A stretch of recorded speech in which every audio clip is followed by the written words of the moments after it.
वंदे मातरम मेरे प्यारे विद्यार्थियों, welcome to our YouTube channel.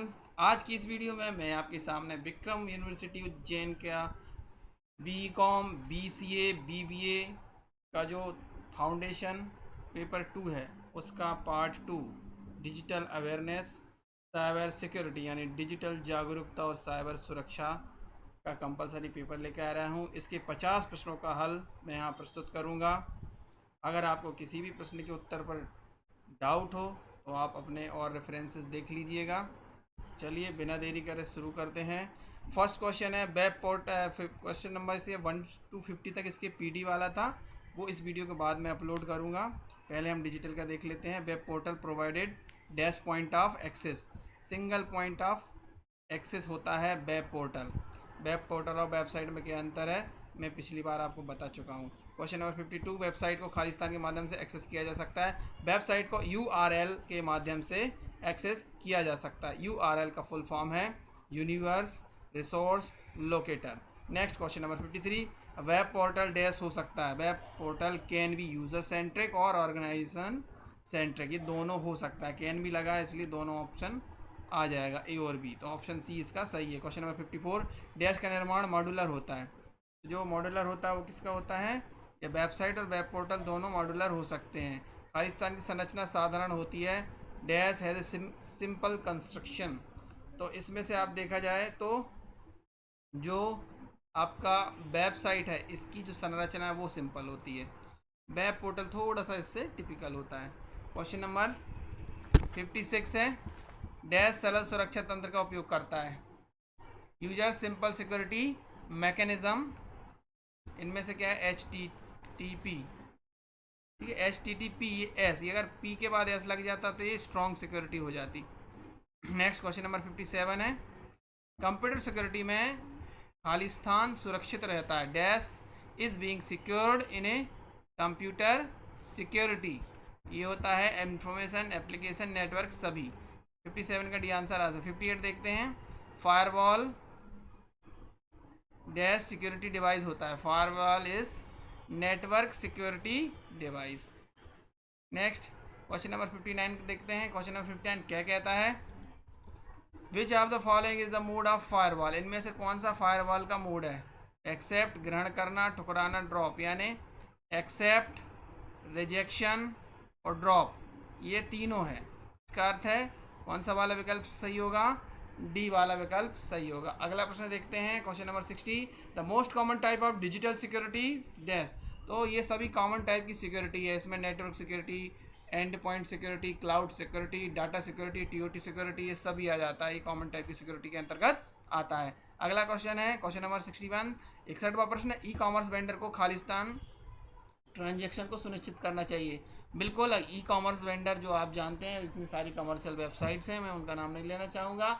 आप शॉपिंग ऑनलाइन जो भी करते हैं तो ये जो पेमेंट वाला सिस्टम है बहुत स्ट्रांग होना चाहिए, बेटर होना चाहिए, इफिशियंट होना चाहिए और इफेक्टिव होना चाहिए और स्मूथ होना चाहिए, ये सभी आ जाएगा इसमें। 62 नंबर प्रश्न, data interchange ensure dash in e commerce, तो ई कॉमर्स में डाटा इंटरचेंज में खालिस्तान सुनिश्चित होता है।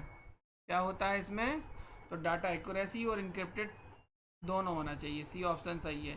क्वेश्चन नंबर 63 देख लेते, ई कॉमर्स के ग्राहक पेमेंट खालिस्तान के माध्यम से कर सकते हैं। देखिए ज़्यादातर तो ये जो होता है ना पेमेंट गेटवे से ही होता है, परंतु चूंकि यहाँ लिखा है कैन भी कर सकते हैं, तो डायरेक्ट भी कर सकते हैं और किसी पेमेंट गेटवे के माध्यम से भी कर सकते हैं, तो सी ऑप्शन आ जाता है। जो छोटी मोटी वेबसाइट होती है वो डायरेक्ट पेमेंट लेती हैं और जो बड़ी वेबसाइट है वो पेमेंट गेटवे इस्तेमाल करती है, जिसमें डेबिट या क्रेडिट कार्ड के माध्यम से आप पेमेंट कर सकते हैं। आजकल यूपीआई का चलन ज़्यादा हो गया, यूपीआई के माध्यम से। यूपीआई का फुल फॉर्म क्या है? आप कमेंट बॉक्स में कमेंट जरूर कीजिएगा, अगले वाले पेपर में आपके आने वाला है। नेक्स्ट 64, निम्न में से कौन सा ई कॉमर्स थ्रेट हो सकता है? Which of this following is consider as e commerce threat, तो इसमें क्या हो सकता है? इसमें हो जाएगा आपका डाटा की चोरी और मेलवेयर अटैक। कौन सा होगा इसमें? ये दोनों हो सकता है, डाटा स्टोलन भी हो सकता है और मालवेयर अटैक भी हो सकता है। नेक्स्ट 65 है, ई कॉमर्स खालिस्तान में ऑपरेट किया जा सकता है। B2B भी किया जा सकता है, B2C भी किया जा सकता है, C2C भी किया जा सकता है। लास्ट वाला ऑप्शन सही है इसका। 66 है, which of the following should be considered the best e commerce, e commerce लिखा है गलत, ई कॉमर्स सिक्योरिटी प्रैक्टिस। इनमें से सबसे अच्छा ई कॉमर्स प्रैक्टिस कौन सा है? आप अपना पासवर्ड स्ट्रॉन्ग रखें, फायरवॉल का इस्तेमाल करें और SSL का उपयोग करें, सिक्योरिटी लेयर, इनका इस्तेमाल कर सकते हैं। नेक्स्ट क्वेश्चन नंबर 67, इनमें से कौन सा ऑनलाइन पेमेंट मोड नहीं है? तो COD जो है ऑनलाइन है। COD का अर्थ होता है कैश ऑन डिलीवरी। जब भी आप कोई सामान मंगाते हैं, कोई भी चीज़ मंगाते हैं, तो घर आने पर पैसा देते हैं, उसे कहते हैं कैश ऑन डिलीवरी। नेक्स्ट चलते हैं। डिजिटल पेमेंट में निम्न में से कौन सी विधि एक प्रिवेंटिव चरण हो सकती है? सर्टिफाइड पेमेंट प्रोसेसर का उपयोग करना, टेस्टेड एंटीवायरस का उपयोग करना, पासवर्ड को निश्चित अंतराल के बाद परिवर्तित करते रहें। तो ये सभी हो जाएगा, डी ऑप्शन इसका सही है। नेक्स्ट 69 नंबर कहता है RTGS की न्यूनतम सीमा कितनी होती है? देखिए, जो नेफ्ट होता है वो उसकी ऊपरी सीमा जो होती है वही RTGS की न्यूनतम सीमा होती है। तो ये RTGS की हो जाएगा, ये 2 लाख रुपए हो जाएगा इसका न्यूनतम सीमा RTGS का फुल फॉर्म क्या है, आप मुझे कमेंट करिएगा। नेक्स्ट, निम्न में से क्वेश्चन नंबर 70 देखिएगा, निम्न में से कौन सा उच्च फाइनेंशियल मैनेजमेंट टूल है? Which of the following is the financial top financial management tool? तो इसमें अकाउंटिंग, बजटिंग, बिलिंग, ऑल सभी आ जाएगा। ये सभी क्या है? ये हाई यानी टॉप फाइनेंशियल टूल्स की श्रेणी में आते हैं। नेक्स्ट क्वेश्चन, इनमें से कौन सा ई गवर्नेंस के अंतर्गत नहीं आता है? तो ये क्वेश्चन थोड़ा सा अधूरा है, फिर भी अगर एक टिक करना है तो ये तकनीक वाला आएगा, टेक्नोलॉजिकल।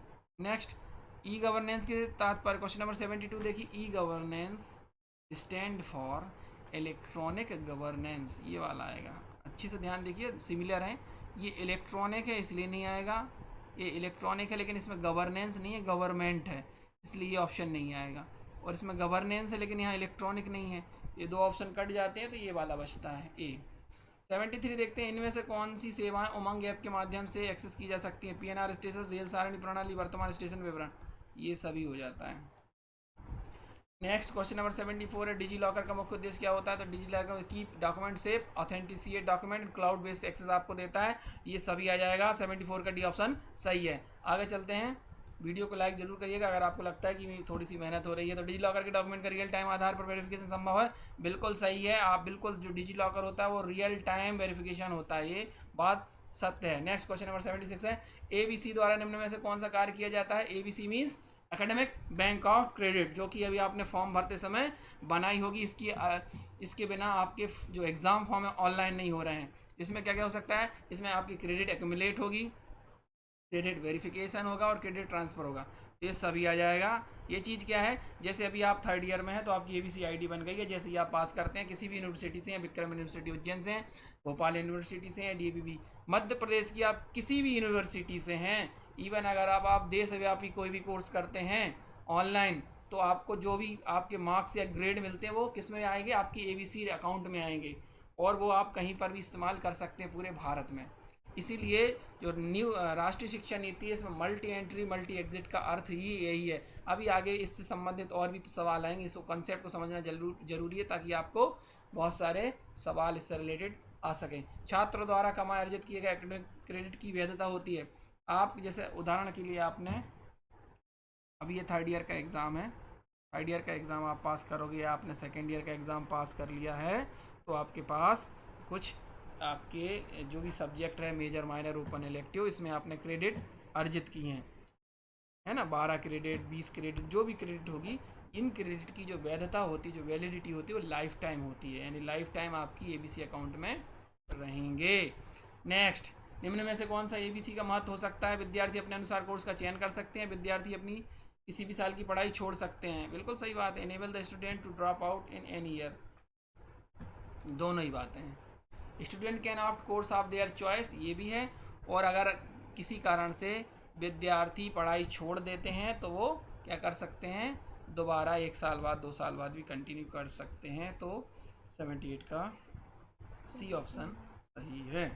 79, ABC स्कीम के अंतर्गत छात्र खालिस्तान में पुनः जुड़ सकते हैं। Same university, different university, as per your choice, बिल्कुल आपकी इच्छा अनुसार।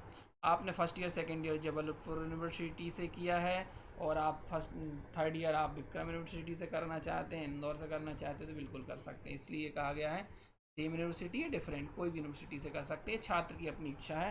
क्वेश्चन नंबर 80, ABC का रजिस्ट्रेशन कितने चरणों में होता है? ये थोड़ा क्वेश्चन गलत है। देखिए, ABC रजिस्ट्रेशन केवल 3 चरणों में संपन्न होता है। ये जो 10-12 ऑप्शन दिए ना, ये क्या है? डिजिट ID है। क्या है ये? डिजिटल ID, ABC ID जो अधिकतम 12 अंकों की होती है। नेक्स्ट, 81 है, साइबर सुरक्षा को खालिस्तान भी कहा जाता है। तो साइबर सुरक्षा को हम information security and electronic security दोनों कहते हैं, तो सी ऑप्शन इसका सही हो जाएगा। अगर आपको इसकी पीडीएफ चाहिए तो आप डिस्क्रिप्शन लिंक में जाइएगा, वहाँ पर एक प्ले स्टोर पर ऐप मिलेगा आपको मैक्स गेनर, या डायरेक्ट आप गूगल प्ले स्टोर पर जाइए और वहाँ पर मैक्स गेनर टाइप कीजिए तो आपको फ्री मटेरियल में अवेलेबल हो जाएगी इसकी PDF. Next question number 82, IPC 1980 को खालिस्तान के लिए लागू किया गया था। तो ये जो देखिए, ये जो आईपीसी जो है ना वो 1980 की बात की जा रही, तो ये theft of information, theft of jewellery, theft of money, ये इसका रेफरेंस नहीं मिला है, लेकिन ये डी ऑप्शन इसका सही होना चाहिए, ये इन्फॉर्मेशन के लिए तो मिल चुका है। नेक्स्ट क्वेश्चन 83 है, निम्न में से कौन सा साइबर सुरक्षा के लिए चुनौती हो सकता है? Which of the following is consider as cyber security challenges? इसमें ना रैनसमवेयर जो है ना वो इसके लिए थ्रेट है, एक प्रकार का चैलेंज है, सॉरी। नेक्स्ट 84 है, रैनसमवेयर अटैक में फाइल क्या हो जाती है? In ransomware attack the file gets encrypted हो जाती है, ये ऑप्शन इसका सही है।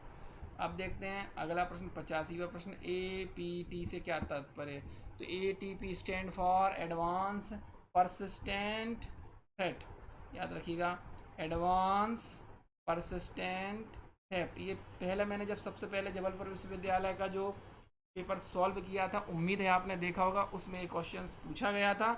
इसलिए मैं कहता हूँ कि जितने भी पेपर इस पर पड़े हुए हैं चैनल पर NEP थर्ड ईयर में, आप देखिए फाउंडेशन का Hindi, English, digital awareness, cyber security, और आपका एक और है personality development and character building. जो भी आपके फाउंडेशन के ऑब्जेक्टिव क्वेश्चंस आते हैं उनका जो ओल्ड पेपर में उसमें दिया हुआ है, और कुछ मटेरियल और कुछ सैम्पल पेपर भी मैंने बनाए हुए हैं, वो सभी देख लीजिएगा आपके एग्जाम के लिए। All the best. नेक्स्ट 86, शून्य डे यानी जीरो डे किसके द्वारा किया जाता है? Zero day attack carried out by cyber criminals, hacktivist, corporate espionage, ये सभी के द्वारा किया जाता है जीरो डे अटैक। 87 क्या कह रहा है? क्वेश्चन नंबर 87, साइबर क्राइम को खालिस्तान द्वारा रिपोर्ट किया जाता है, तो ये रिपोर्ट किया जाता है NCCP, national cyber crime portal. 87 का बी ऑप्शन सही है। 88 है, मिटिगेशन में थ्रेट होता है। देखिए मिटिगेशन में mitigation includes the threats of डिस्क्रीजिंग, ये डिस्क्रीज करता है, घटाता है। रिस्क रेमिडिएशन में क्या शामिल होता है? तो ये शामिल होता है आपका कंप्रोमाइज़ के लक्षण, ये आता है। Next question number 90, cyber security में खालिस्तान शामिल है। साइबर सिक्योरिटी इंक्लूड्स इस प्रिवेंशन, डिटेक्शन, रिकवरी ऑल, तो इस साइबर सिक्योरिटी में सभी सम्मिलित होता है। अंतिम कुछ प्रश्न सोशल मीडिया से हैं, देखते हैं। 91वां प्रश्न, सोशल नेटवर्क खालिस्तान होते हैं, तो सोशल नेटवर्क साइट्स भी हो सकती है और एप्लीकेशन भी हो सकते हैं ना।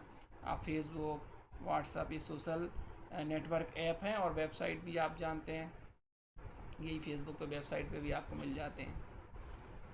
Next question number 92, social network user को खालिस्तान की अनुमति देता है, क्या करता है? शेयर भी करता है और कम्युनिकेट भी करता है, रिलेशनशिप बनाता है, सभी। डी ऑप्शन आ जाएगा। नेक्स्ट, निम्न में से कौन सी वायरल होने से हानि हो सकती है? निम्न में से कौन सी वायरल होने, विच of the following in the drawback of becoming viral? Loss of control, negative attention, burnout, ये सभी हो सकता है। डी ऑप्शन इसका सही है। अंतिम कुछ प्रश्न है 94, फ्लैगिंग द्वारा साइट विजिटर को फ्लैग के भाग को खालिस्तान करने की अनुमति दी जाती है। Flagging allows site visitor to flag a piece of content, ये ऑप्शन इसका सही होना चाहिए। नेक्स्ट क्वेश्चन नंबर 95, इनमें से कौन सा सोशल मीडिया के लिए बेहतर प्रैक्टिस के रूप में हो सकता है? अपनी प्राइवेसी सेटिंग को मैनेज करें, ध्यान रखें, वन पोस्टेड ऑलवेज पोस्टेड, और धनात्मक ऑनलाइन यानी बिल्ट ए पॉजिटिव ऑनलाइन रेपुटेशन, इस सभी आएगा इसमें। 95 का डी ऑप्शन सही है। अंतिम कुछ प्रश्न देख लेते हैं। 96, which of the following is the risk for social media? Impostor account, password theft, privacy setting, ये सभी आपको ध्यान से रखना है, ऑल। नेक्स्ट SMM क्या है? ये है सोशल मीडिया मार्केटिंग, ये वाला ऑप्शन आ जाएगा। सेकंड लास्ट क्वेश्चन है, इंपॉर्टेंट क्वेश्चन है, हैशटैग किस चिन्ह के साथ शुरू होता है? तो ये हैशटैग, पहला वाला एंड का सिंबल है, दूसरा वाला एस्ट्रिक या स्टार है, और लास्ट वाले को बोलते हैं $। नेक्स्ट, इनमें से कौन सा वेबसाइट और प्रोफेशनल सोशल नेटवर्किंग साइट है? तो ये लिंक्डइन जो है, कैसी है? Professional business and professional social networking site है। अंतिम प्रश्न है, आपके पास भी अगर पीडीएफ हो तो डिस्क्रिप्शन में मेरा नंबर दिया हुआ है। आपका एग्ज़ाम हो जाए तो आप एग्ज़ाम के बाद मुझे अच्छी फ़ोटो क्लिक करके या पीडीएफ स्कैन करके आप मुझे भेज सकते हैं पेपर सॉल्व करने के लिए। और जिन्होंने भी ये पेपर मुझे भेजा है उनको थैंक यू। और सोशल मीडिया, अंतिम प्रश्न है, social media is the process of collecting, क्या कलेक्टिंग व्हाट, सोशल मीडिया को एकत्रित करने की प्रक्रिया क्या होती है? सोशल कन्वर्सेशन, मैसेज, ये दोनों चीज़ें हैं। यहाँ पर 100 क्वेश्चन कंप्लीट होते हैं, यानी 50 प्रश्न इसके।